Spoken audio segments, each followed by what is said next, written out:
loves! Welcome sa aking channel. So in this video, ang ituturo ko sa inyo ay kung paano nga ba ayusin ang ayaw ng gumana na Samsung A10. So kapag pinress mo yung switch on or switch off or i-switch on mo is ayaw niyang gumana.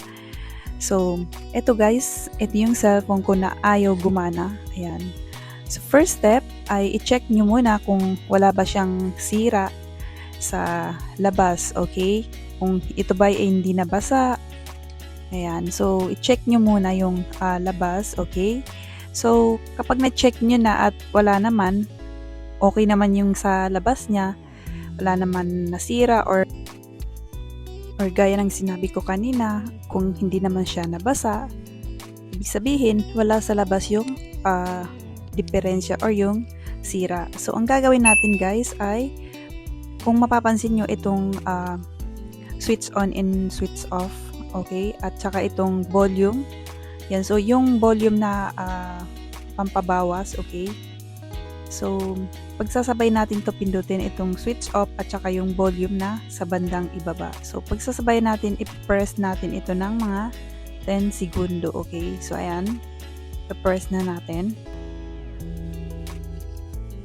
Huwag nyo siyang bibitawan hanggat hindi nyo makita na ito ay nabuhay na, okay? Kasi karamihan sa Samsung, ito talaga yung mga sakit. So, ayan. Mapapansin nyo guys, nung ipinrest na natin ng 10 segundo or wala pa yata is gumana or nabuhay na ulit siya, okay? Ayan.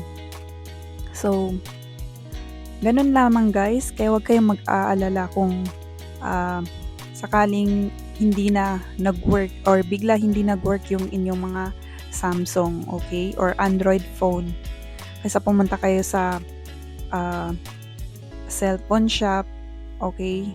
Mapapagastos pa kayo ng medyo malaki. So, mas maganda talaga yung tingnan muna natin, okay? Dahil marami naman talagang nagbibigay ng tulong dito sa YouTube gaya nito.